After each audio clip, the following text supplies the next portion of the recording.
Hi guys, welcome back to the Shannon Show. So today's video is going to be a review of The Report.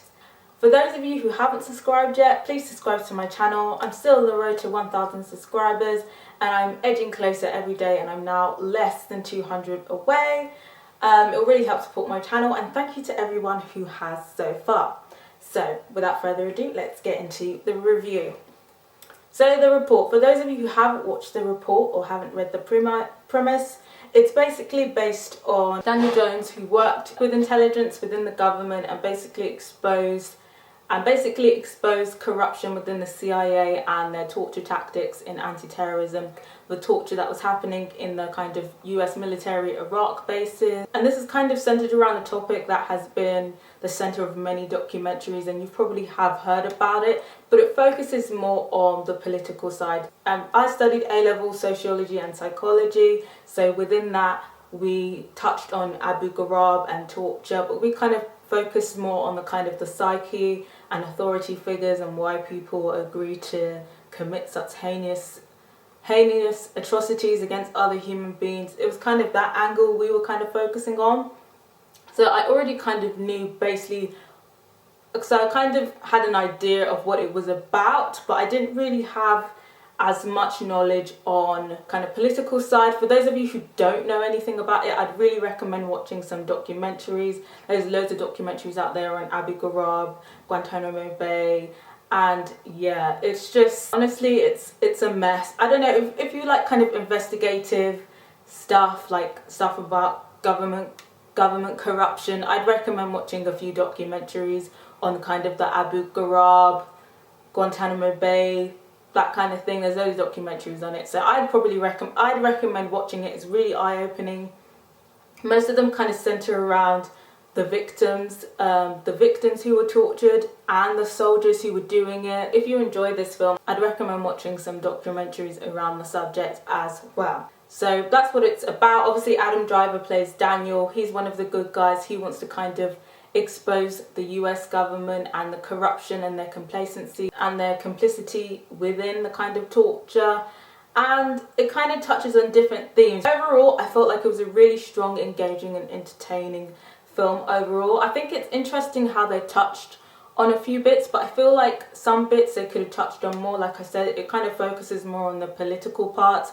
There's some bits about kind of like military involvement and the torture tactics, but it's mostly centered around like the political Senate and stuff like that. It touches on different things that you can kind of link to kind of current day.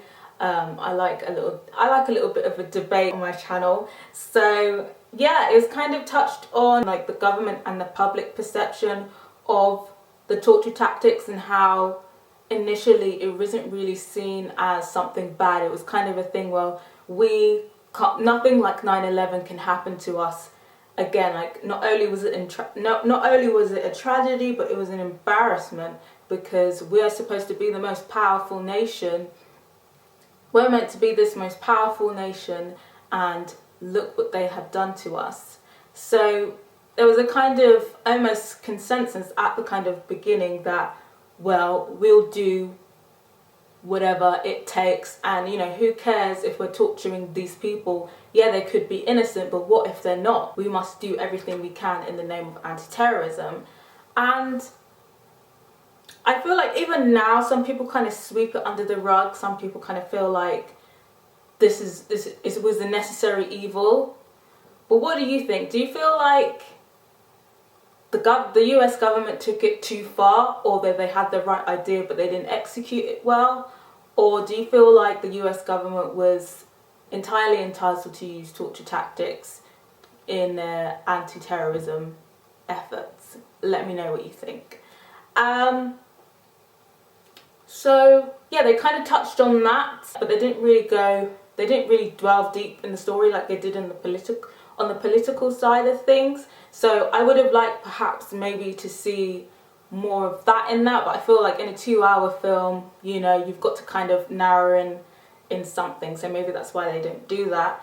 But one thing that kind of annoyed me, even though I liked the plot, like it was a really good plot of the film, really entertaining and engaging, is that they kind of just brushed over the kind of Islamophobia that was ingrained within the torture tactics. Like, it was just kind of, the argument they were posing is that we are torturing these people that could be innocent and that's really bad, but they're doing it in the name of anti-terrorism.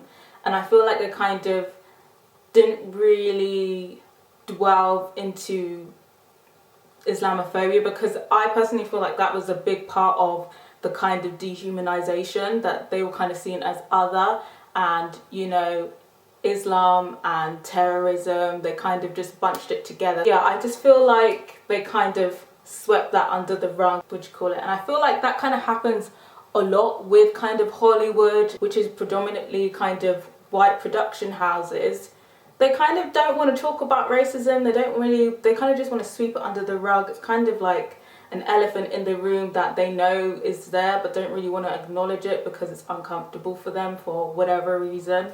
So that was the only thing that the only thing that I thought was quite weak about the plot. And I feel like it was kind of a cop-out not to kind of address that.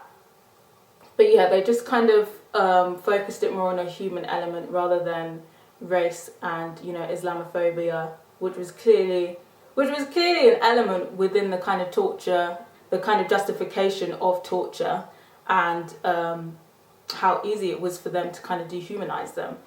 So yeah, that was what I feel like was a weakness within the plot. But either way, overall, I still think it was a pretty good plot. In terms of the acting, obviously, most of the time you're kind of focusing on Adam Driver. He drives the plot, and, you know, he has most of the lines in the film. Him and Annette Bening, who plays Diane Feinstein, they're kind of like the main two people. But really, in terms of acting, the kind of standout person is Adam Driver. And I feel like Adam Driver really can't do anything wrong so far. Like, all of the films, and he's been doing a lot of films this year. He must be making lots of money, honey. But I think it's very clear why he's so sought after, because he's such a good actor. And he does it again in this film. Like, he is such a good actor. There's lots of kind of shots where it's just him mid-shot, you know, mid-close-up shots, close-up shots of just him kind of speaking, you know, kind of making you root for him and root for his cause as a character, and for the report as like the kind of overall objective of the film. Yeah, he does a really good job. He's a very engaging performance, and he's a really great storyteller, because I feel like when he acts, he tells this story, and it's a story that you want to sit down and listen to. And he sells literally everything that he says in this film, and it's just like you're there kind of rooting for him. And it's like you're almost like there in your seat rooting for him, like almost like you're there in the room with him, having the meeting with him. So yeah, I don't think there's anything I can fault with his performance. And I also think that's a credit to the director, Scott Z. Burns. He knows that, you know, Adam Driver is a powerhouse actor. He knows he could get away with loads of dialogue with Adam Driver because he draws you in as a viewer. So yeah, in terms of directing, I thought the director did a great job. In terms of acting, I feel like everyone did a great job. And yeah, what also I kind of found quite interesting is that obviously it's quite a heavy subject, but then there were some bits that were kind of almost funny. I'm not gonna lie, I giggled. There's like also some like elements of comedy or like satire where, you know, the director makes the people playing the top military people just look entirely stupid. Like the stereotypical stupid American. So just makes them look entirely stupid, and just makes them look entirely foolish when they try and justify their torture techniques, or why they're torturing someone, or why they are, you know, interrogating someone longer than the other person. It makes them look really stupid, and, you know, to the point where you're kind of laughing like, oh my gosh, how is this person so stupid, and why is he in charge of an operation like this, or why are they in charge of an operation like this? And I guess why he chose to kind of add that comedic element almost was to kind of highlight that, you know, the government was not only heinous but stupid as well. And I think that was definitely a shots fired at the US government. Like I said, overall it was a really good plot, really engaging. In terms of the audience, I think the audience would be for somebody who loves a political drama, loves things about like corruption in government. I think if you're one of those people, you will enjoy it. I enjoy that kind of genre, that kind of topic, so I enjoyed it. And obviously it's going to be on Amazon eventually. Should you go see it in the cinema first?